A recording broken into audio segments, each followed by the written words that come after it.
Saint-Nectaire, Saint-Paulin, sous-maintrin, roue de Brie, tête de moine, Mimolette, Boursin. Je connais, c'est François Morel. C'est François Morel qui chante, belle voix, belle interprète. Bonjour Loïc. Bonjour. Nous étions lundi avec vous à Giverny, le triporteur poursuit sa route, la route des fromages. Ce matin, Pas n'importe quelle route. Bah non, on va faire escale à Bayeux.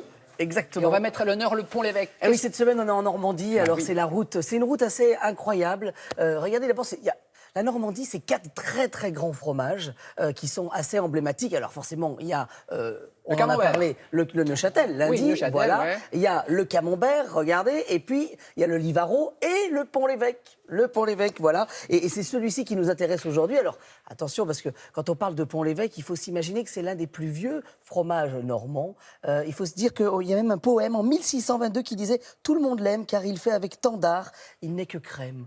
Voilà, c'est beau, ça, on a envie de le croquer un bout de franchement, Pont-l'Évêque. quand t'es un fromage et qu'on te fait un poème, c'est super gratifiant. Ah, Hein. c'est super gratifiant, mais Ouais, je sais pas. ouais. Non, vous dire, en fait, en tout cas, c'est que très vite, on va lui donner cette forme carrée. Parce qu'en fait, on veut le différencier des autres fromages normands. Un petit peu comme le Neuchâtel qui est en forme de cœur. Là, il est carré. Alors, il existe en 4 tailles. Voilà. Il monte jusqu'à 1,6 kg. Donc, il y a le du grand, S, le grand du L, Pont-l'Évêque. du L et du Alors, il y a le XL. grand Pont-l'Évêque, le petit Pont-l'Évêque et le demi-Pont-l'Évêque. Oh, c'est mignon. Alors, tout ça, je le sais parce que je suis allé rencontrer un fromager quand même. très bien. Voilà.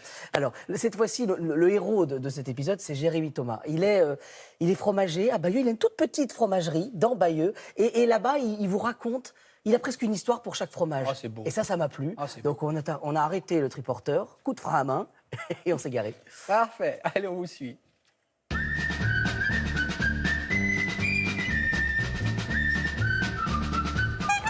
Et aujourd'hui, le triporteur poursuit sa route sur la route des fromages normands, escale à Bayeux sur les plages du débarquement. Et un romanche juste derrière.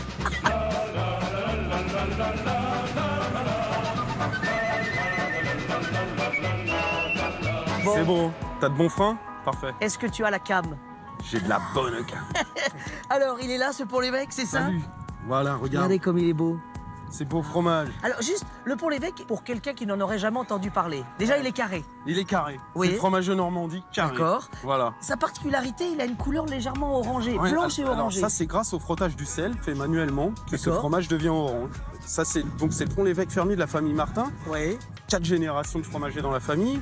Ah oui, donc ils savent faire. Ils savent faire, ils maîtrisent que de la race normande, du lait cru. Et c'est un fromage magnifique.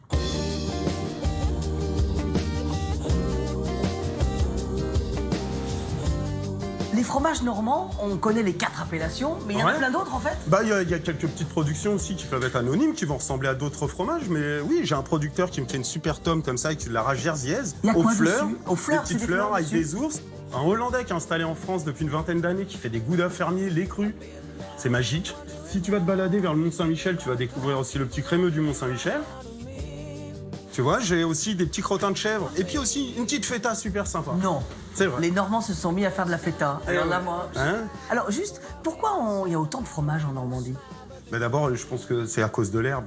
Elle est tellement verte ici que les animaux se régalent, quoi. Ah bon? Mais pourquoi les vertes? South of the equator, navigator, gotta hit the road, gotta hit the road. Bon, là, on peut pas être plus dans le D-Day. Hein. Non. Là, on est bien. Ouais. Où on est là? Expliquez-nous. Bah, on est à Romanche, donc voilà, sur les plages du débarquement et l'ancien port artificiel qui a été... Qu'on devine. Là, c'est marée haute. Hein. Alors, Sébastien, votre table, elle est à Bayeux, c'est ça? À Bayeux, c'est ça. On va Ouais. couper la courgette en 2 et on va la dorer délicatement dans un beurre, Ouais. normand, bien sûr, Toujours. Bah non. toujours. Alors, imaginez pas autrement. Hein. On va rajouter des tout petits dés de chorizo, D'accord. de l'oignon fan, Alors, un chorizo qui est quand même... Vous êtes un peu chauvin hein, en Normandie. Hein. chorizo de cochon de Bayeux. Ensuite, on va faire revenir toute la garniture avec les courgettes et on va laisser cuire les courgettes à couvert. Quelques petits copeaux très fins de Pont-l'Évêque. On remet un couvercle et on laisse fondre le Pont-l'Évêque sur la courgette. Et là, d'un coup, ça devient très gourmand comme truc. Hein. Ah ouais, ouais. Parce que là, le Pont-l'Évêque, il commence à couler. C'est pas mal. Ça veut dire qu'on va le choisir comment, le Pont-l'Évêque? Bah, là, on a pris un fromage qui est pas trop poussé, mais qui est à cœur. On n'aime pas quand il est coulant, le fromage, non? Si, Non, si, pour les chacun fromagers. l'aime comme il veut. C'est vrai? quoi. Ouais. Mangez-le comme vous l'aimez, en fait. Exactement, c'est ça. Ça donne faim à Nathalie, c'est bon signe, Loïc. Hein. C'est vrai que la recette a l'air sympa, c'est tout simple. Une courgette, un Ah peu bah pour oui, oui. l'évêque. Et c'est la magie. Alors c'est vrai qu'on peut aussi les mettre au couteau comme ça, voilà, sur le plateau de fromage. Mais en tout cas, c'est cette idée, c'est de les révéler à travers ces recettes toute cette semaine. Juste vous dire quand même que c'est assez incroyable parce que c'est une route magnifique. C'est la route AOP, la route des fromages normands AOP. Voilà, elle est là. C'est 90 points de partout dans la Normandie où vous avez aussi bien les fromagers comme Jérémy Thomas, mais aussi comme Sébastien Rémy le restaurateur. Mais vous avez donc les restaurants, les fromageries, les fermes aussi qui produisent et qui sont ouverts au public. Alors c'est vrai que quand on est en balade et qu'il y a beaucoup de touristes en Normandie ces temps-ci parce que c'est les vacances et justement on ne veut pas tomber dans les attrapes touristes. Et là l'idée c'est de vous emmener dans les endroits où justement il n'y a pas d'attrape touristes, il n'y a pas d'arnaque. Ce sont des producteurs et on est à l'origine du terroir et on va goûter le terroir. Voilà. C'est beau. Vous laisserez le modèle XL pour Madame Riouet. Oui. Elle a une grande oui, famille XL, à nourrir. oui, oui. Hein. Elle a des filles qui travaillent beaucoup. Oui, elle a un bulletin météo à faire. Oui, accessoirement Voilà. également. Accessoirement. Accessoirement. Bon, merci beaucoup. Oui, on me dit en régie qu'on ne va pas en faire tout un fromage. Merci Oh, Jeff, mais bravo. oui, Oh là là. bravo, bravo.